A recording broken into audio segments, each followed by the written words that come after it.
Yes, I'll call us to order. And the time is? 6:33. Okay, here we go. Yes, I did.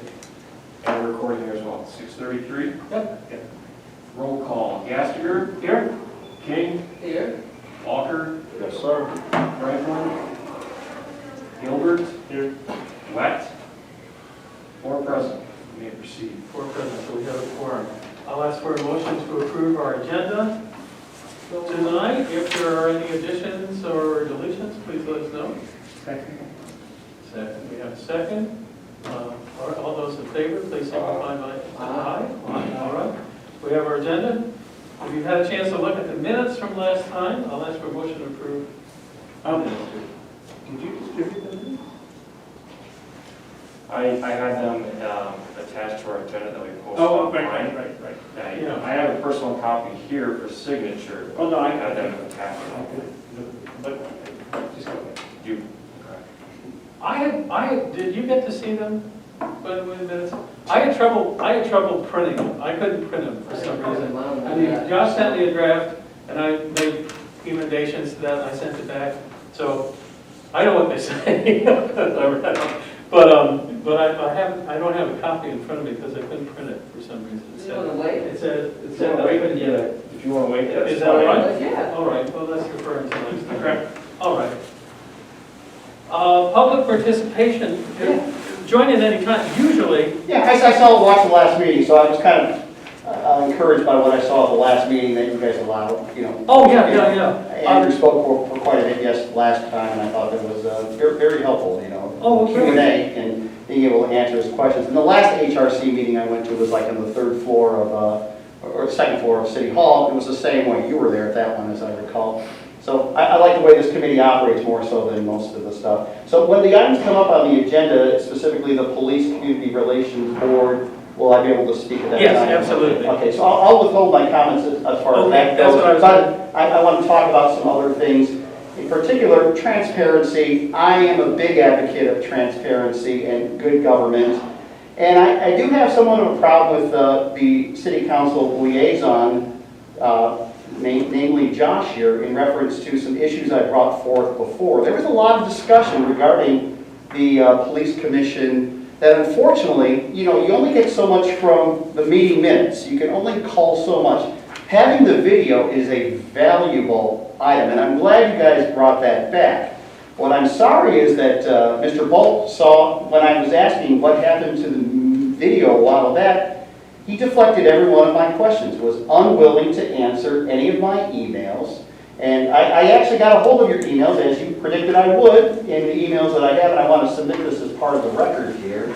I want this part of the meeting, I want this part of the official record, so I don't know who's keeping track. But these are Josh Bolt's emails in reference to comments that either I made or things that he saw on social media.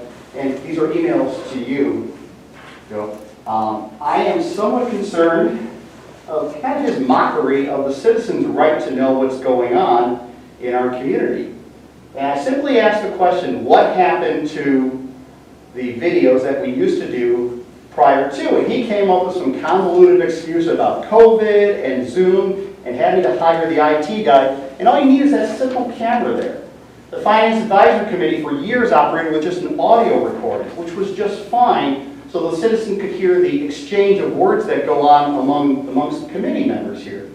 The meeting minutes that Josh prepares are obviously just summaries. I know Andrew spoke at the last meeting for about an hour or so, and all we see here is really, and conversation ensued. The public has no idea, really, all the discussions that you guys do, and I know there's a lot of work that goes in that you guys were discussing regarding the Police Commission, but the public has no idea of the give and take and what each member actually thought or members of the public thought throughout the process. So having that video is absolutely critical. The fact that we did not have it during the crafting of this committee is very concerning to me, because I have no idea what each member thought, what each member brought forth.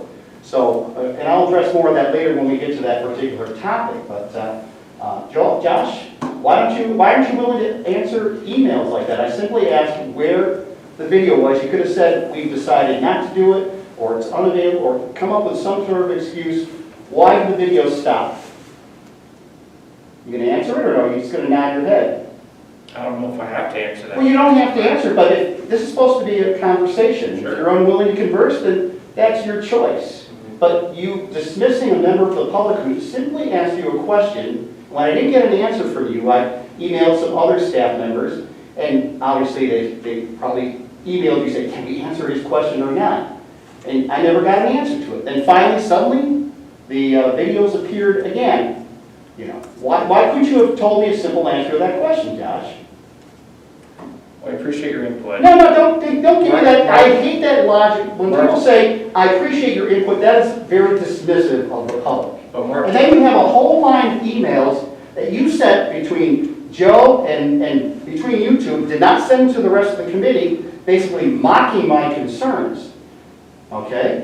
And I think you intimated here, I'm not sure who you intimated, but you indicated that people are out to get the committee. No, I'm just looking for transparency. I don't know how you operated before when you were with the police department. You're in a different position now where you have to deal with the public. You are the liaison to the city council in reference to this committee.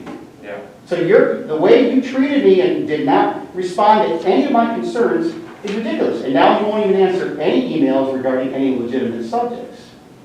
So that's why I'm bringing it to your attention now when I want this on the record. To answer me why you didn't answer the Mark, simple I'm trying to question. answer your question. I've said it a couple times here. You asked for something, we produced a product the next meeting. I asked you what happened, why the decision was made not to. That was also an email. Where is the video from the last meeting? You never covered that.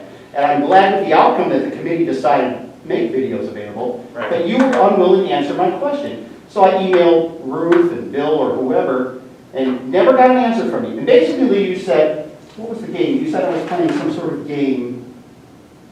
It's in there, I can't remember the exact verbiage. But dismissing a taxpayer in this community who helps pay your salary without giving him a response is uncalled for. You were very unprofessional, and if you want to ascend to the level of city manager someday, you're going to have to behave a little better, okay? I want to make you aware of that. So I reproduced the comments. I want those part, and you saw those because the email came directly to you. Oh, yeah, sure. You know, and it's bad that this is the person that is the liaison, okay? I'm going to move on to my next area here. Who is the city council liaison to this committee? City council is Scott. Yeah, when was the last time he attended one of these meetings? It's been a few months. It's been about 4 months. Has that been right? Yeah. Was he part of any of the meetings where the subject of the police commission was?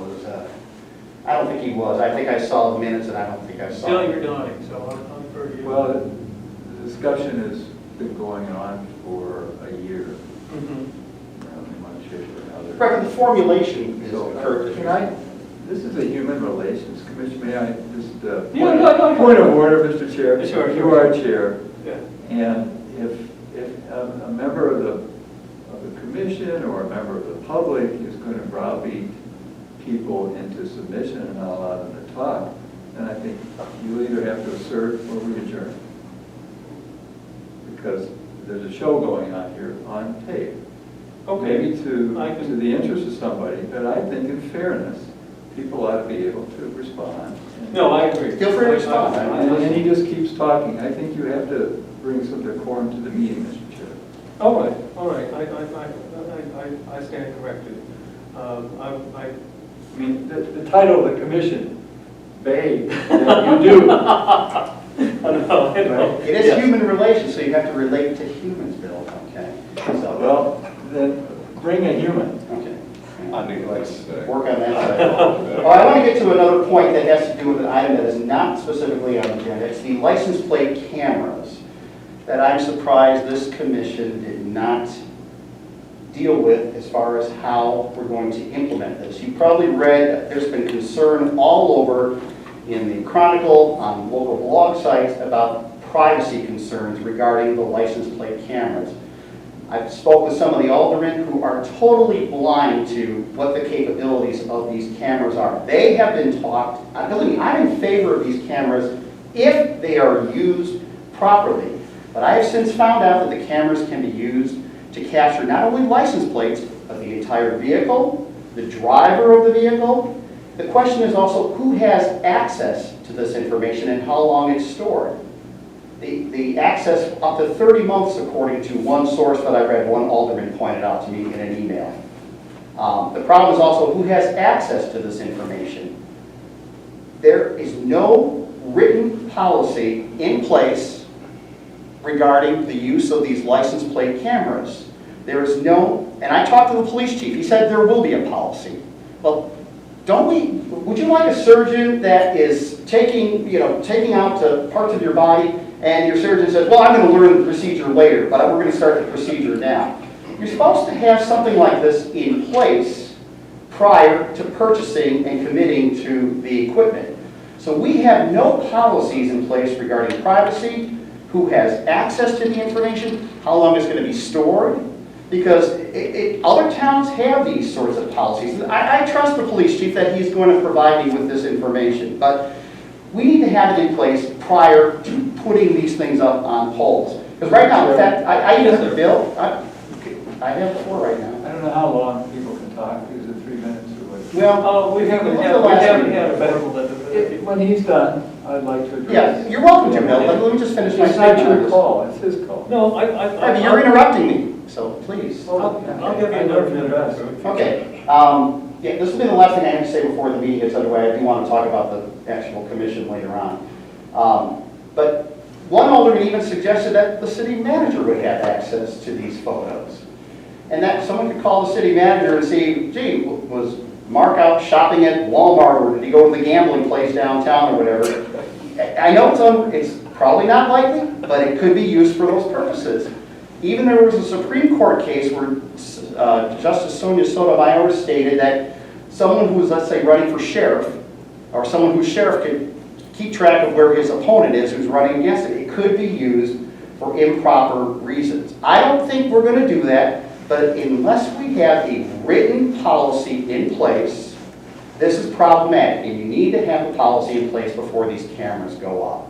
So, Bill, I'm curious to hear your comments. Well, I'm going to ask, I would ask that I think that's a good avenue to pursue. Not at this time, but I think that should be something perhaps on our agenda for our next meeting. Yeah, I think that's a real good. I think that's no, good. I think an explanation, Yeah, for sure. an explanation would be a good thing. Yeah. May I Please, offer an please. explanation? And then maybe. Oh, sure, sure. No, but, well, sure, go ahead. With respect to the policy? Yeah, Is that what sure. you were talking about? Yes, that's right, that's right. So, so why are we talking about the cameras? And the question was not academic.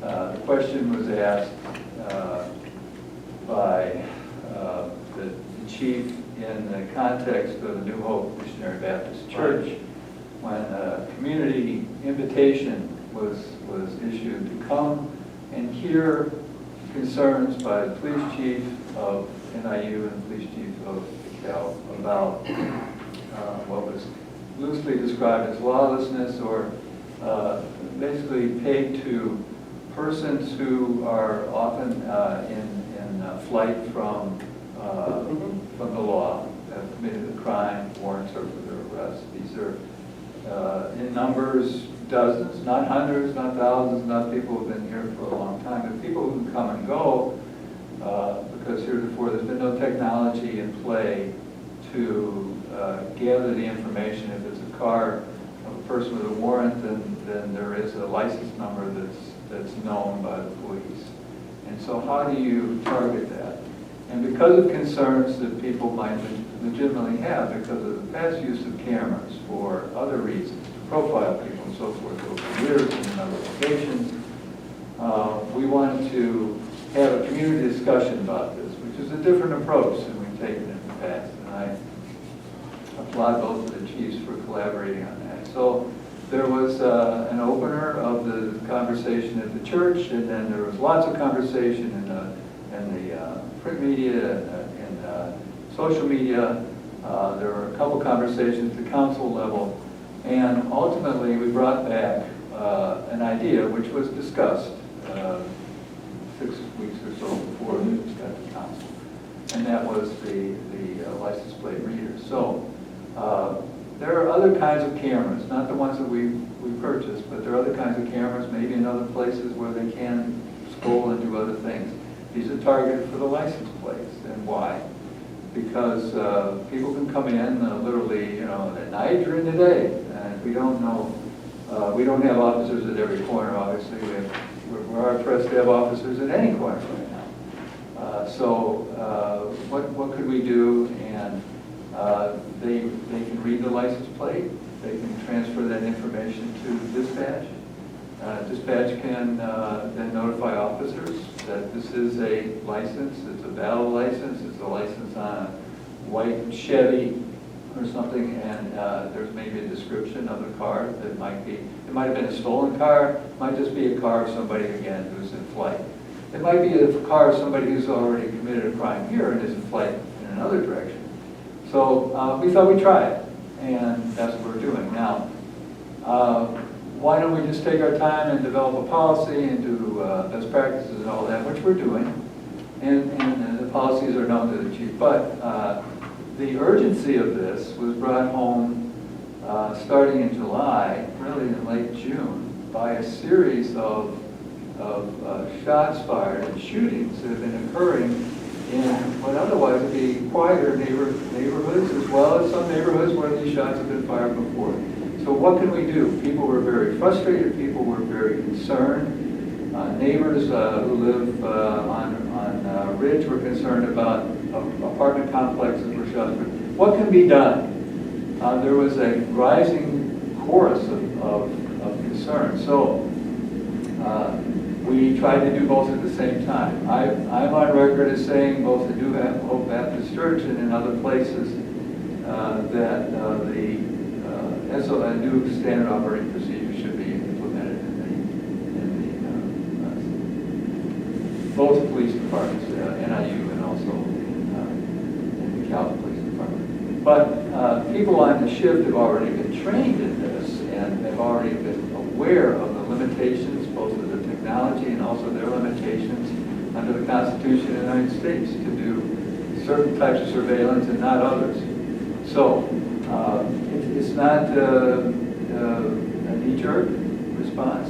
It's I think a studied response, but there is some urgency. There was some urgency at the time, and we'll see how this goes. It was a trial from the beginning. We said it's a trial, and we'll see if it works. And if people are concerned, then we want to hear about that. These have not been installed yet. So they will be. We brought to the council a proposal from 3 different companies that do this. We had a request proposal for the government, right? So we did that, and now we're authorized to proceed, and so it's a matter of getting them and installing them and so forth. So we're not gonna take a big ad out and say here's where they are. So you guys who are shooting at things, you can shoot at these too. So we'll be rather discreet about that, but they're going to be in places where people are known to travel as they're coming and going, so there'll be major arterials. Hey, so I got a question though. So I guess I can kind of understand what the gentleman's saying. It's like before we put them up, should we already have certain policies intact for the rules that everyone or people that get to watch them need to follow? Because then if they do break a rule, then how do we know that a rule's even being broken? If that makes sense.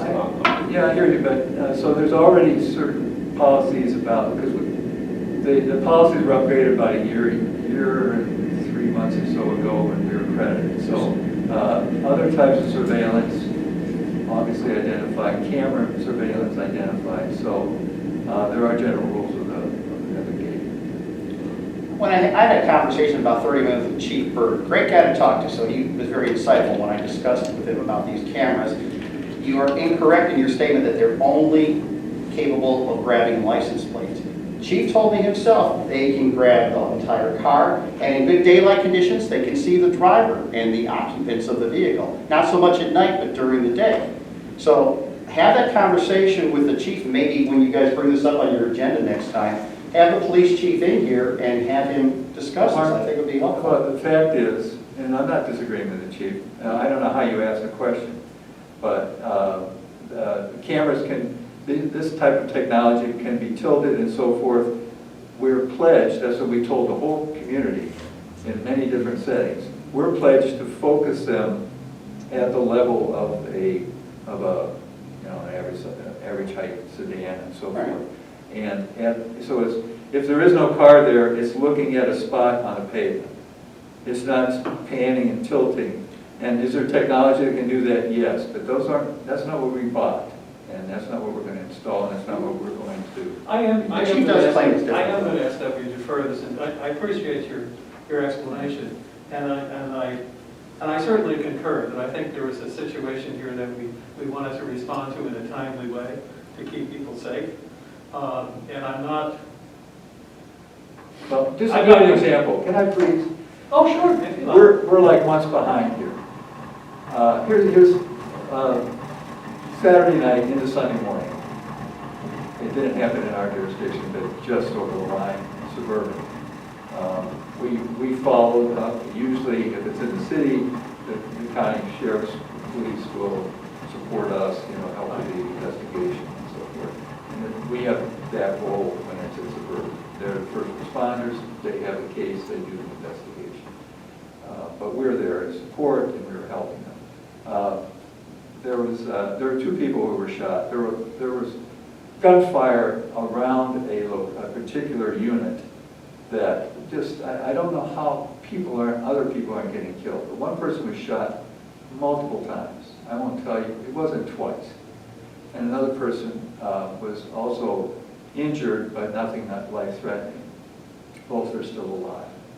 A third person, trying to flee, jumps in his car, because everybody fled once the gun started going off.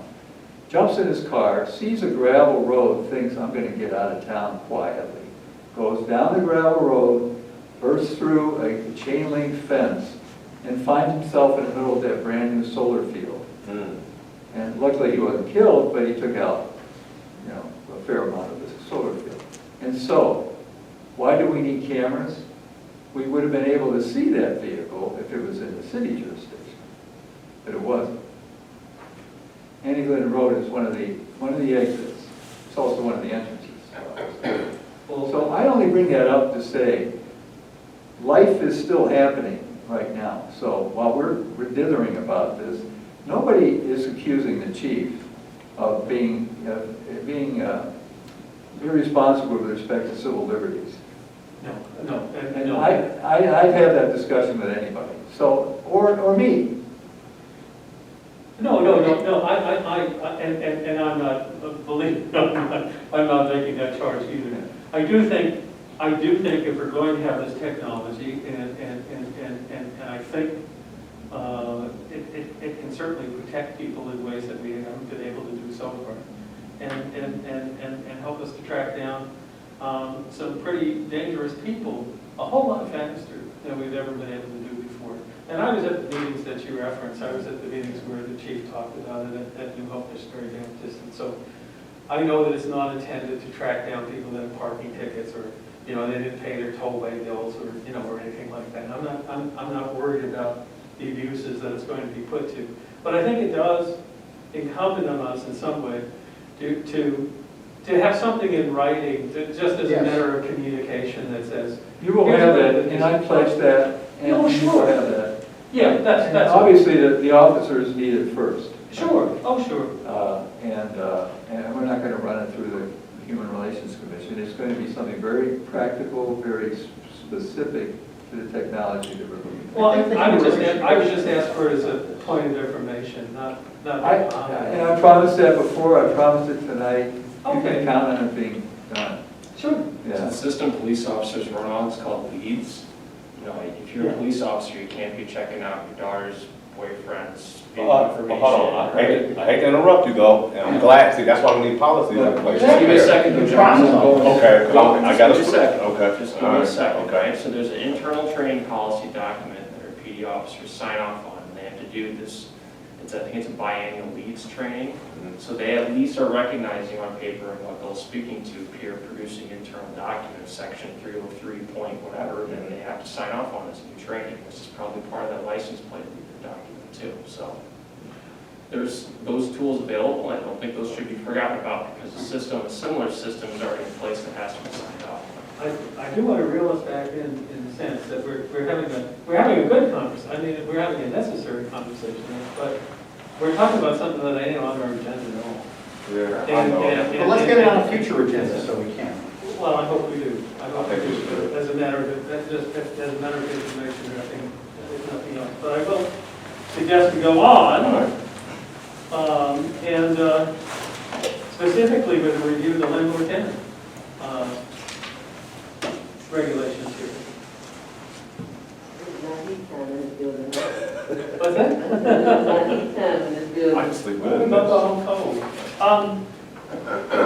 If I, just a review, and I want to thank everybody, I want to thank Will, and I want to thank Josh, and I want to thank Bill, I want to thank Larry Epperson. I mean, this has gone on for a lot longer than a lot of us hoped, as far as redrafting this, is trying to clarify some things. For the most part, we agreed on just about everything in here, except for a couple of points, and we'll come to those in a moment. But at our last meeting, with the exception of those 2 points, we asked that this be run through by the city attorney, and to make what changes, emendations he might. And the 2 points of contention had to do with towing, and also with the notification on visits by landlords to properties. Those are the two things we had, the sticking points of them. And I know Will Heinisch is here and would like to talk to us presumably about why those paragraphs are in there, on what protections they offer. Quick point of order, is this online, this packet? I didn't see it online. It's not, no. Okay. It'd be helpful to put this online, so people could read it before the meeting. So. Will, did you want to talk about that? Yeah, I mean, I can, one of the issues was towing restrictions, and so we pulled up like our DARA members, and we didn't get a single DARA member that does that in their thing, was to tow a tenant for non-payment of rent. And you can do it, it's called contractual towing. I talked to O'Hare Towing in Chicago, and different municipalities do it. It's called contractual towing, but it has to be spelled out in the lease in order for a vehicle to get towed. I don't think it's very ethical. However, at the same point, some of the DARA members in their emails thought at some point, and a recommendation was made that maybe after 60 days. There was even some abuses, and I think this, again, is a pretty small issue overall, but it's just that one person that gets towed. So I had one report of there was a fire in an apartment, somebody that wasn't on the lease, their payment was late, so they towed this other person's car. All right, and to me, that's not good business practice, it's not ethical. I think you're going to find 99% of the landlords don't do that. And at the same time, as a tenant, I think you have the responsibility to read a lease and understand what's in a lease, and maybe you shouldn't be renting from a landlord that has some onerous. Yeah. Hey, Will, this is what, can you ask your members or just anybody who can answer this for me? What sense does it make to tow a car of a tenant who is already having trouble paying rent?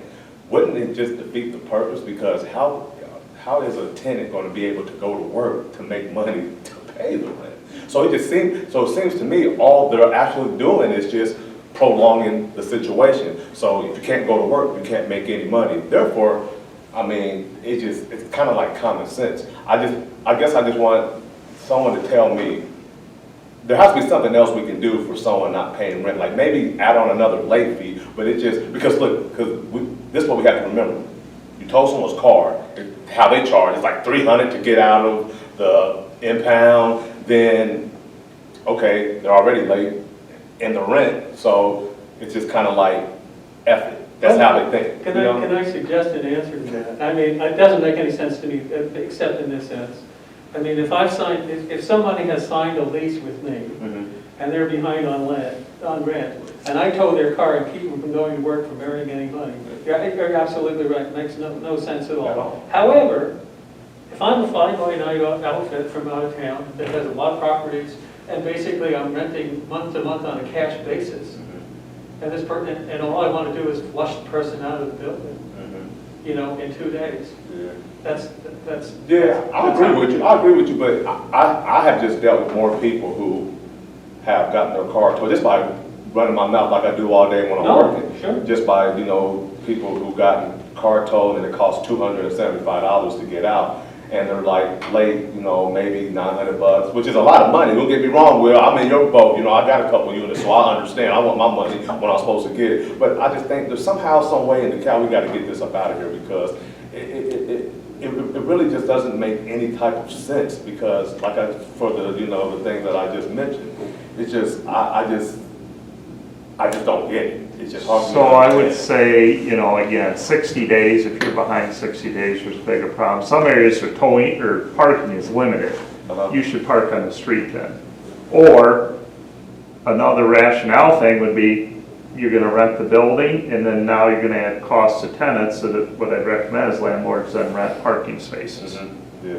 Well, if I'm renting from you and I have a parking space and I have a sticker, which is how you recognize my car, then I have a space. So I'm not taking a space away from anybody, whether it's 60 days or 90 days.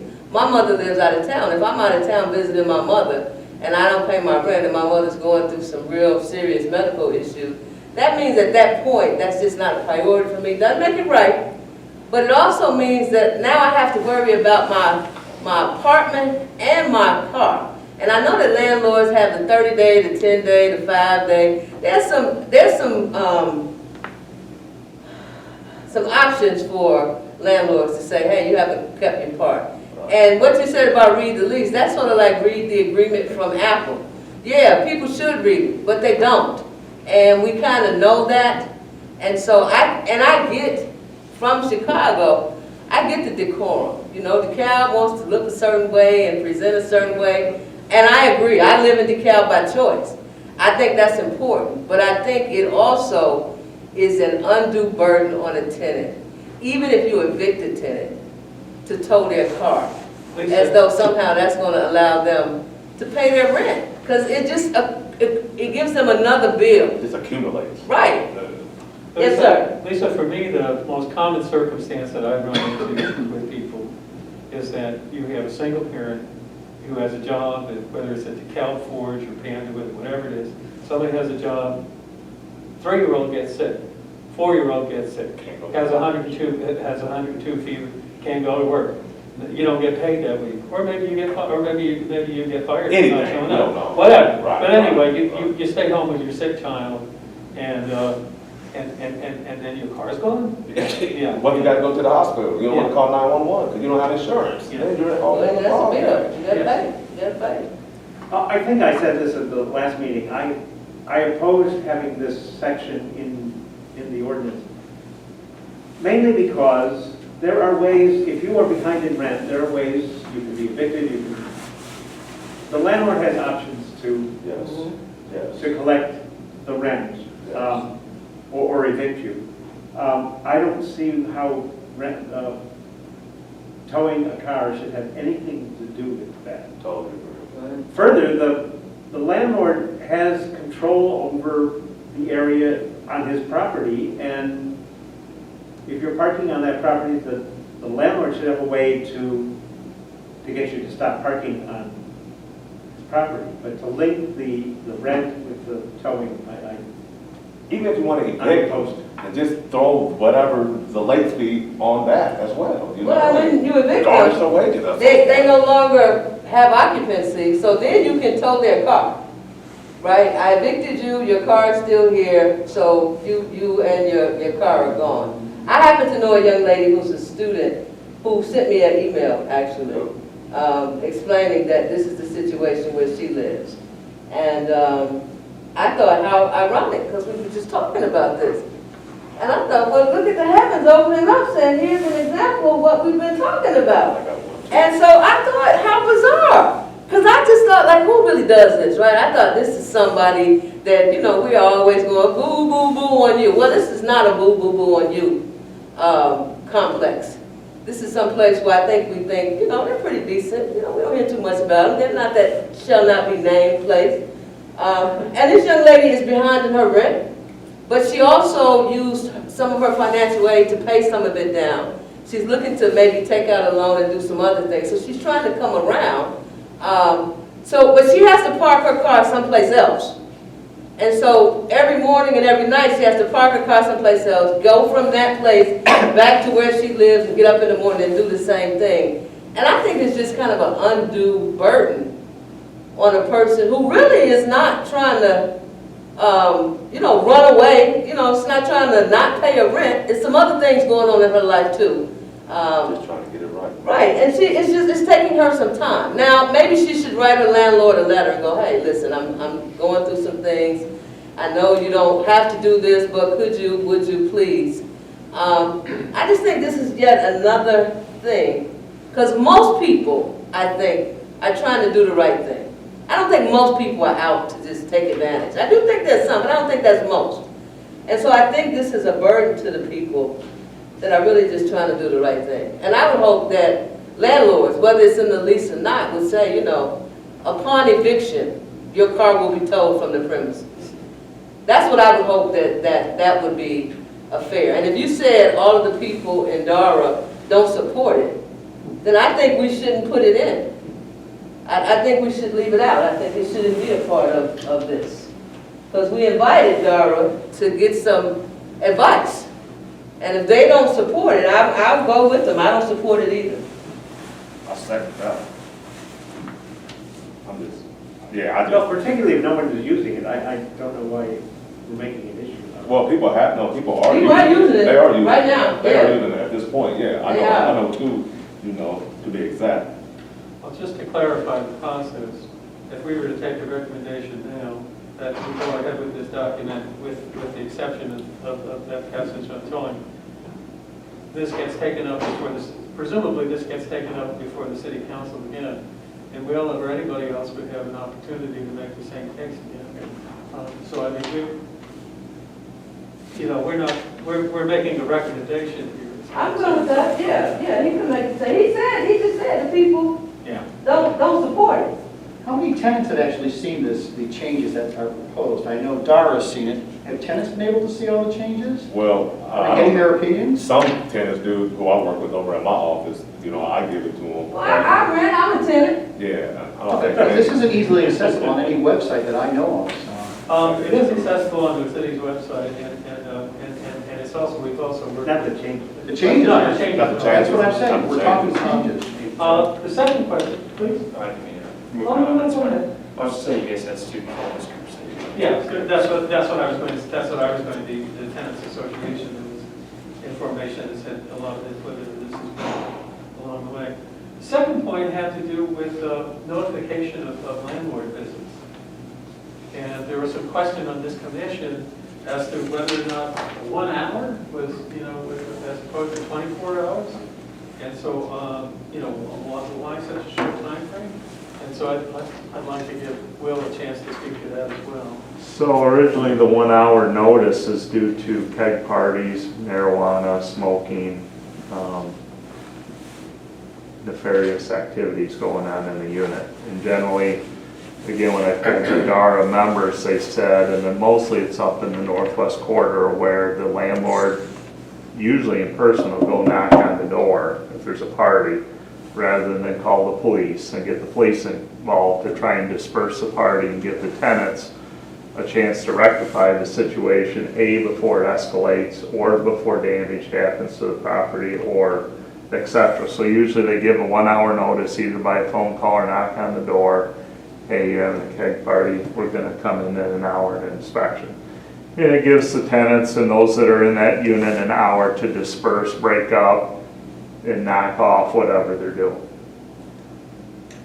I don't think that's what this is about access to the rental unit to conduct inspections, if the city is investigating violations of the code, to make necessary repairs, decorations, alterations, and improvements, to show the rental unit to prospective purchasers, and finally, it's the fifth one, although it's number 6, to ensure the safety of occupants of such rental unit when accompanied by city police or public safety personnel. But it really is, it's not geared towards a party situation. One other point I'd like to make is it's unclear to me what you submitted to the attorney, if the attorney made any changes. There's no indication of any. No, I can point to the points we had talked about at the end of the meeting last time, and those exact changes, and our city attorney added the section on towing it. That's the document we have before us today. He added the point? Yeah, we asked to, come up with some ground and what we could possibly come up with there, so there's at least some discussion piece that we can begin with. But for as far as track changes on this specific document, no, it doesn't have it, but that's exactly what I put in, and that sent to him is what we discussed at the end of the last meeting. Well, what did you submit on this one, like 1 hour notice? I didn't touch this one. I want to go back to that, though, that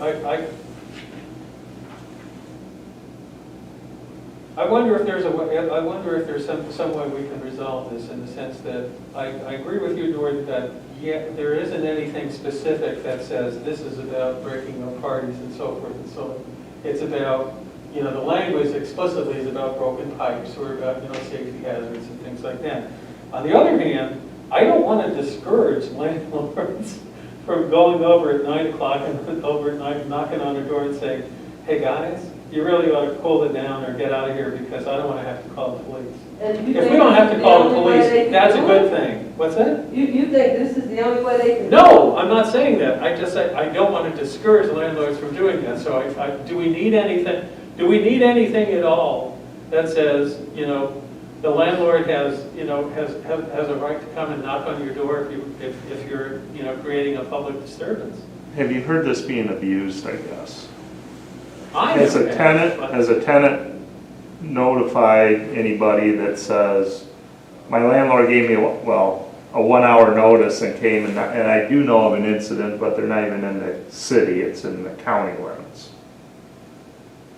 I know of no incidents of any tenants that had a problem with the landlord given a 1 hour notice to come in. The only thing I've ever heard is at the county level. My feeling is, if you get a call at 10:30 at night and you're willing to go over to whatever property you own and talk to somebody rather than call the cops, God bless you. I don't want to discourage you from doing that. Well, nothing stops a landlord from going to a door and knocking on it. If the person answers the door, this is about access to the unit. This is, And I don't want, I'm coming in, Whether you want landlord. In 1 hour, and I right. don't think landlord. And a lot of times, Yeah, or if the party disperse and it's all quiet, they're not going in anyway. I don't think this really pertains to the parties anyway. I think we're doing. And I will say, there's probably not as many parties at NIU as what there was. Okay?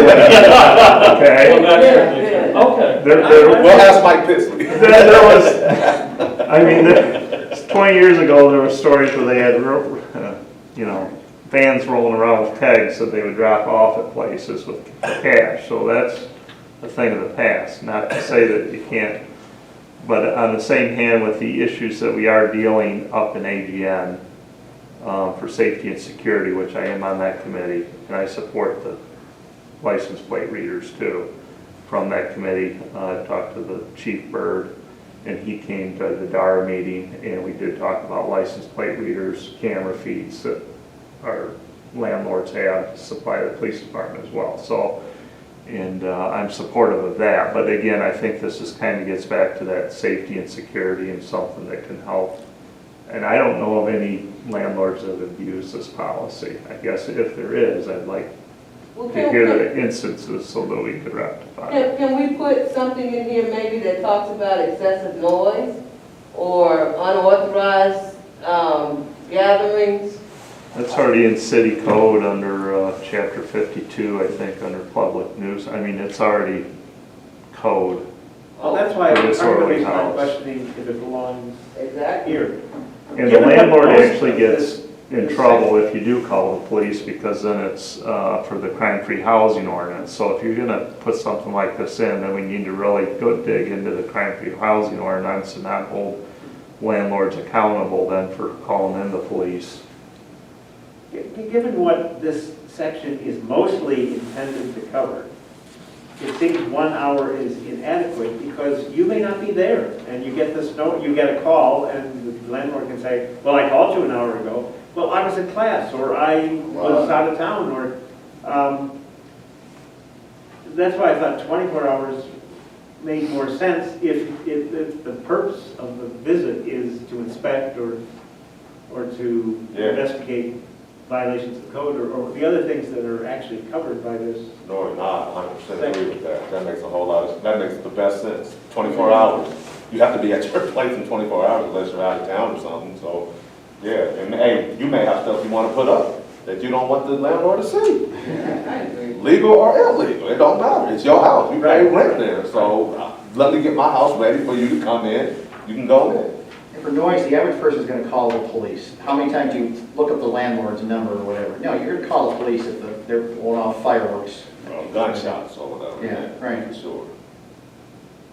I like that, 24 hours. I think a lot better than an hour. Hell, they can know you're not there and put the little sign on there for an hour just because they know you won't be there. Then you, because I've heard of 100 property going through people's stuff and taking whatever they want. So, I mean. If it's the house across the street or down the block, you're gonna call the police for sure. If it's in your own building, if it's upstairs or downstairs, and you happen to know who, and you happen to have the landlord's number, you may call there. But I do commend those landlords that are willing to go out and deal with those situations. But at this point, I would entertain a motion to go ahead and pass this revision, this book of revisions onto the city council with the exception of the language about towing and with the change that we go from 1 hour then to 12 hours.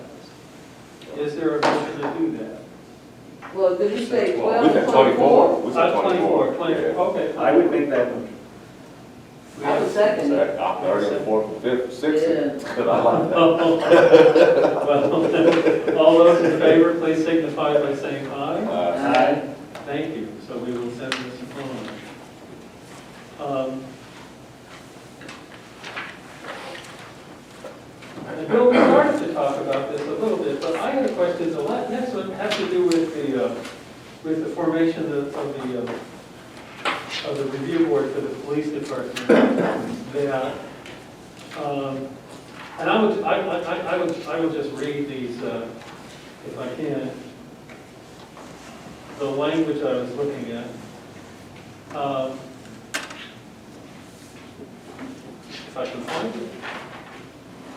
You're trying to do a case law? Yes. Okay.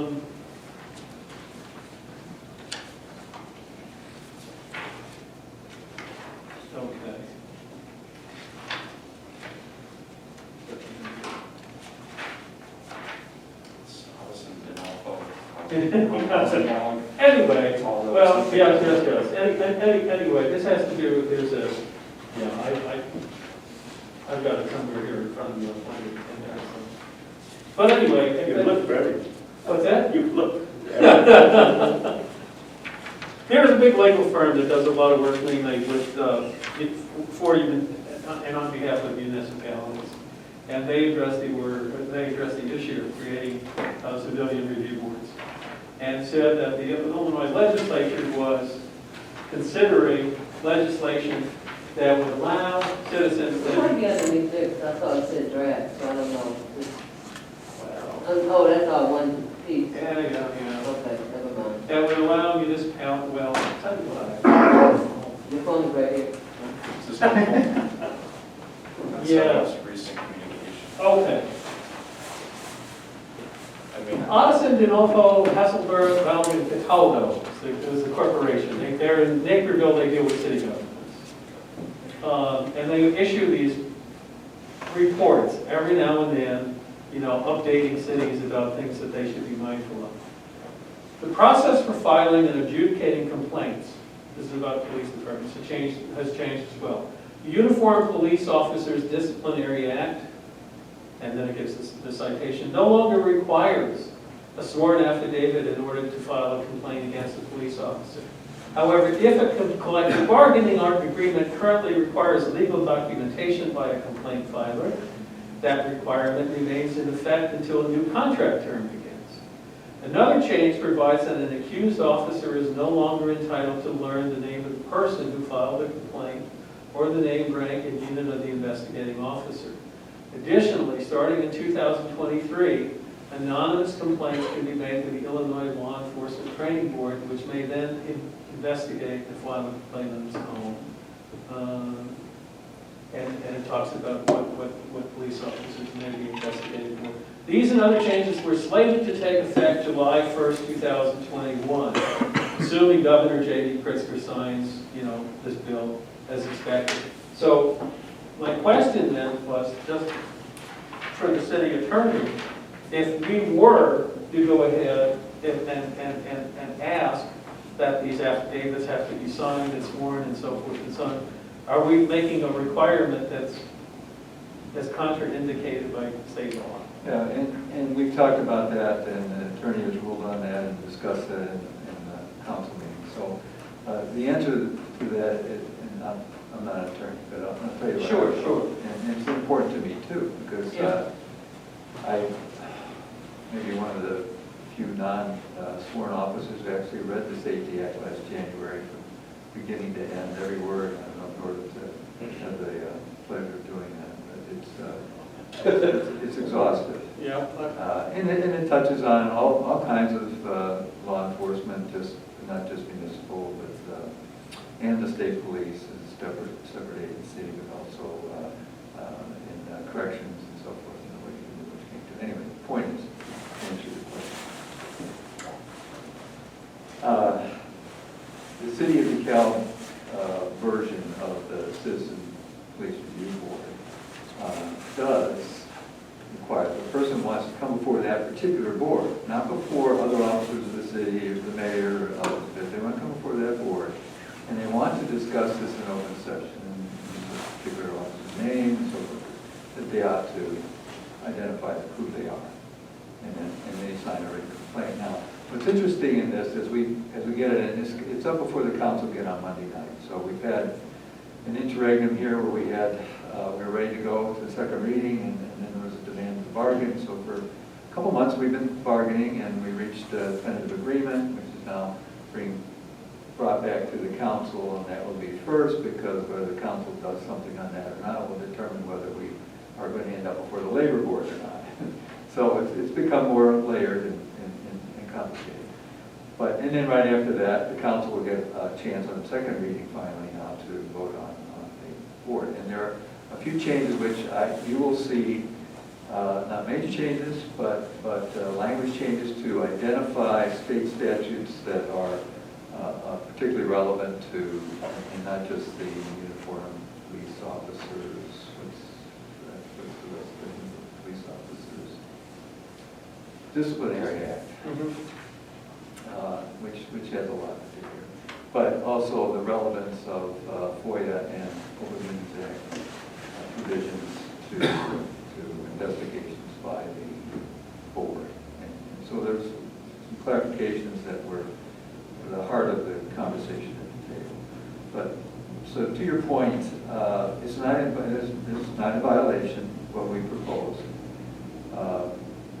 And because there are a number of routes where people can approach city entities and city bodies, the Fire and Police Commission, Human Relations Commission, people come in here and say, some people came before the council when this was up because there had been unfortunately, for some victims who came forth, and before they could hear that we're not going to allow them to be outed, they identified themselves on the record.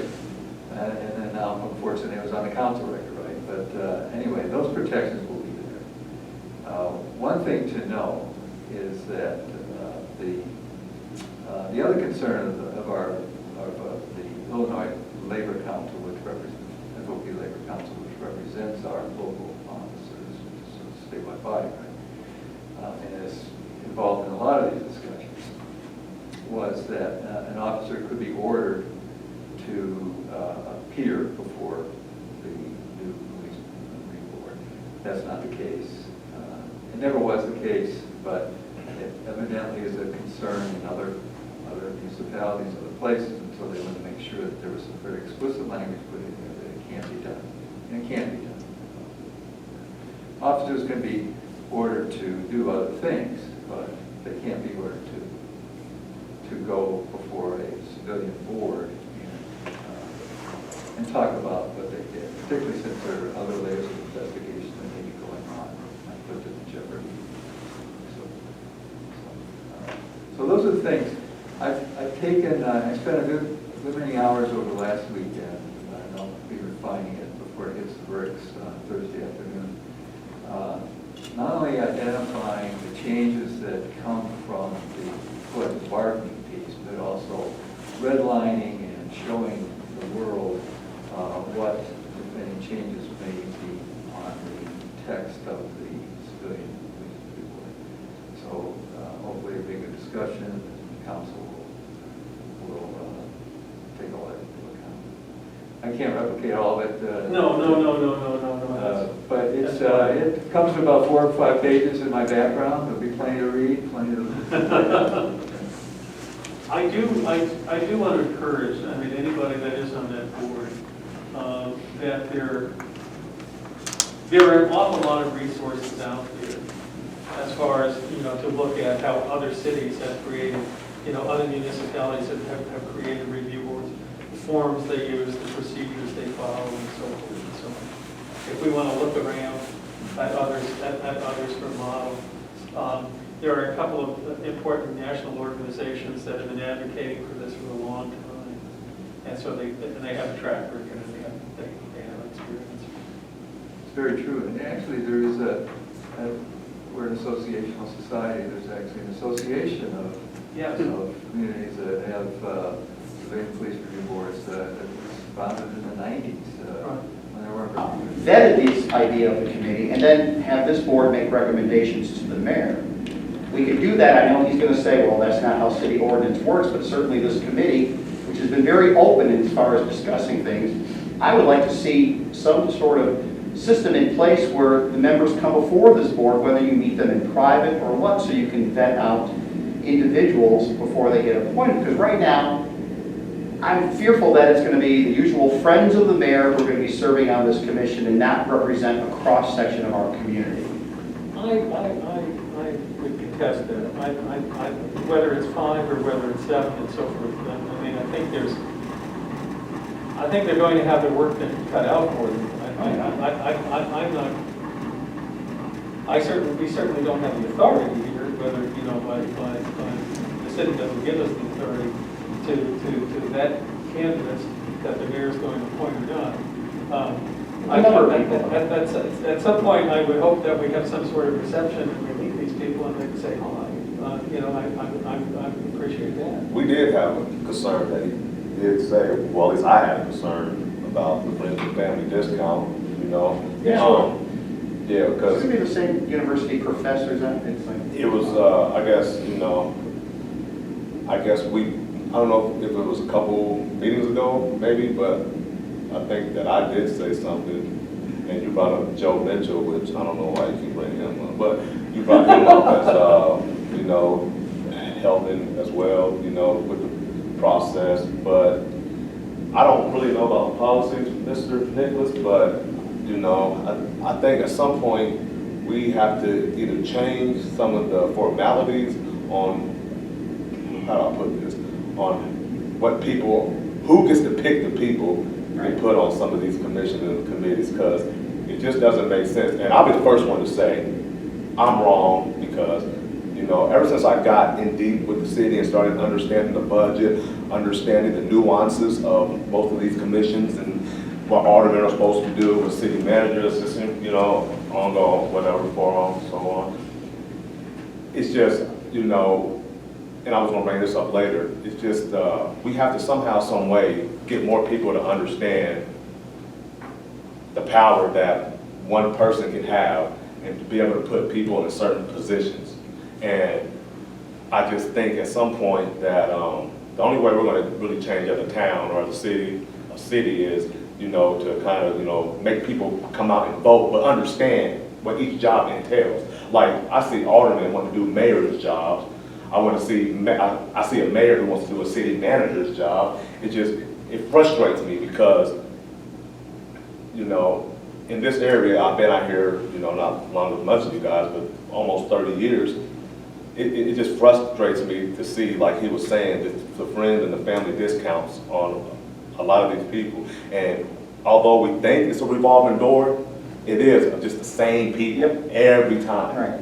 And it's just like, well, how in the hell are we supposed to ever get away from that? And I know it's up to us, minorities as well, to vote, get people in there who can honestly, you know, make change and stuff that you can make change for. This is DeKalb, this is not New York City. I don't disagree with anything you said. No, I just, you know, because when I'm working all day, I'm just thinking. I'm bugging Josh, I'm bugging Bill, I'm bugging Will. I just think all day when I'm working. No, And it just, and I get mad, I start arguing with myself. I gotta look over at people and they're watching me talk to myself. But, you know, I'm arguing with myself because I'm like, do people honestly see what really goes on out here? And it just frustrates me. You're making an excellent point, and I don't disagree, but I would say this, but for me to say, okay, well then we're gonna vet anybody that's gonna be on this board. Us five, we're gonna vet who's gonna be on this board. I think the city manager and I think the mayor are gonna say, you're gonna do what? Yeah, by what authority?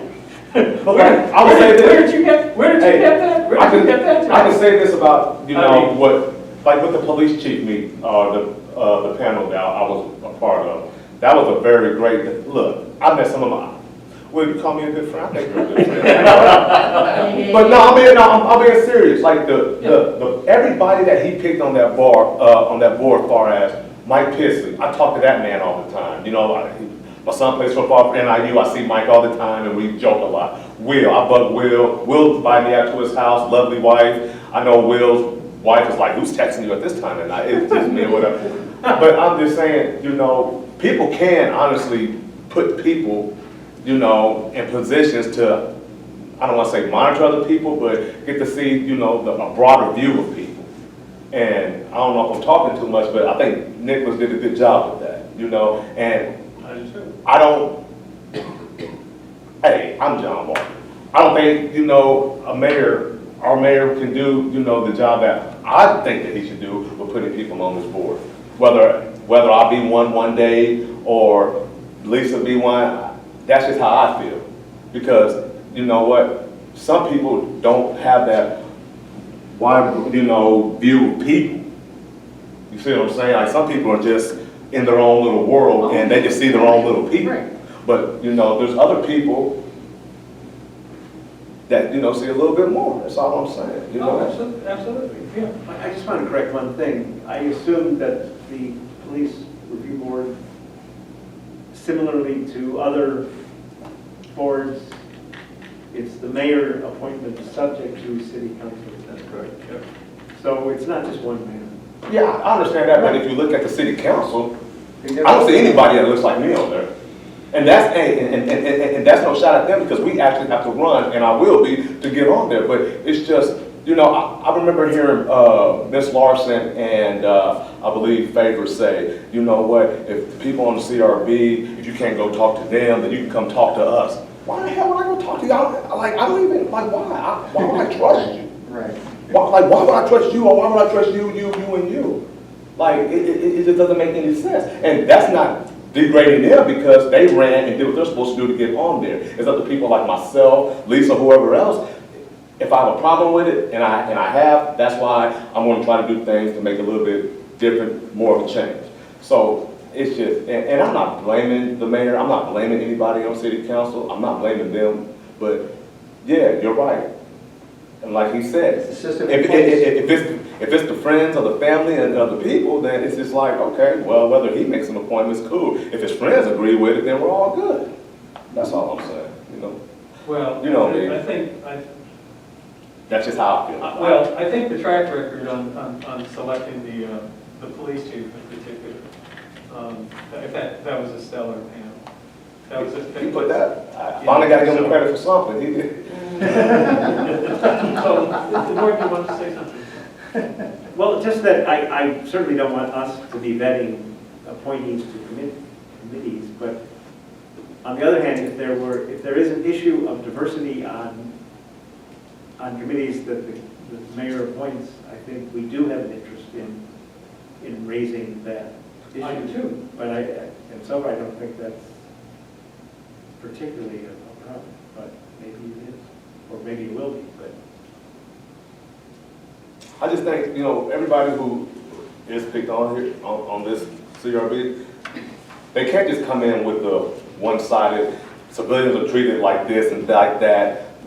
We have to remember police are human as well, and you can't come in here with people with backed up vendettas against the police because they owe like $900 in parking tickets because they think the police write parking tickets. So it's a real hard job to do. I would love to do it one day, but it's not my job now, so good luck. I think we're, Well, yes, go ahead. there's a problem with the motion we previously approved. The towing ordinance, the towing section initially said all towing of vehicles shall be in accordance with properly posted parking regulations. Towing of a tenant's vehicle due to non-payment of rent shall be prohibited. That much, I think we intended to leave in. It was what comes after that, unless the landlord gives 60 days notice. So I would make a motion that we keep in the proposed ordinance this section that says that landlords cannot tow for rent. I will second that. And thank Morgan for being Thank you so for being. beautiful. Any further discussion? He knows what to say. Then all those in favor of passing that invitation, please signify by saying aye. I think we can entertain a motion to adjourn. Well, real quick, I just want to tell everybody real Yes, quick. please. So this is my last meeting on resigning tonight. I applied for some other boards and just the office that Arnell Brown and I have, doing a lot of things for a lot of these tenants. So, you know, hey, I want to say this though, and I mean this like seriously with all you guys. You guys taught me a lot. When I came here, you know, people telling me how, you know, much is not going to get accomplished, this, that, so forth and so on.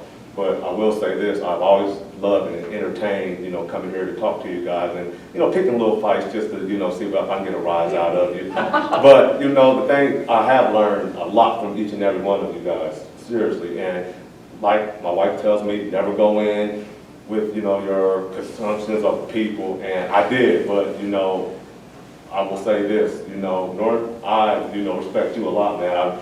I've been delivering to you for almost 23 years, and you never really held a conversation. So I came in here with the attitude with you just because of that. But you know, I've come to see you're a great man and very knowledgeable. And I honestly hope that I can reach out to you for just about anything I need when I start making some of my campaign runs, because I am going to be running for a lot of things coming here. And I just want to say I appreciate you because I have learned a lot, Joe, as well as you. You know, I know the paper kind of, you know, had us going back and forth, but it really wasn't that serious, and I don't know, I got on Katie about that, but, you know, I've been delivering to you for almost 23 years, and you know what, never knew you, but I'm glad I got to know you, see you and your wife walking, and I appreciate, because you make me think a lot, you know, because I understand you you say a lot of things, you know, because you see the bigger picture on a lot of things. And sometimes you get a little sidetracked, I gotta get you back on, but you do the same for me as well.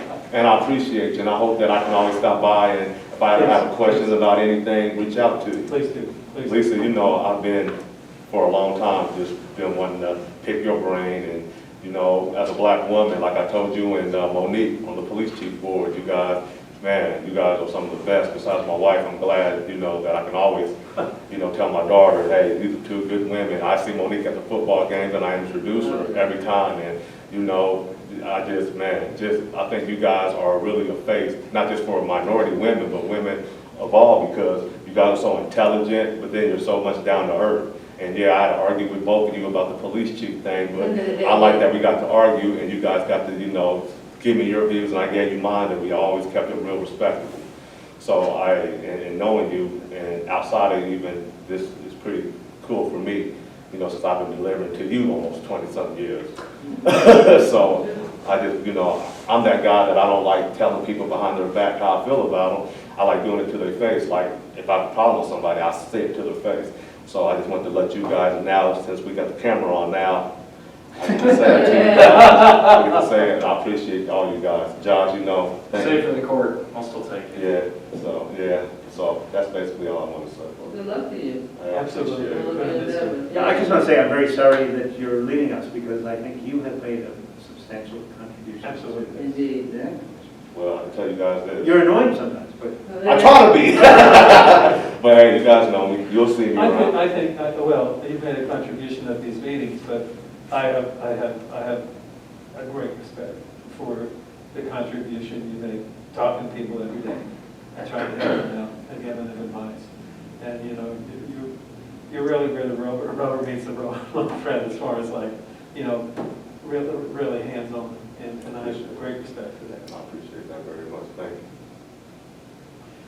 Josh just reminded me that before we close our meeting, there is no new business for tonight, so just to mention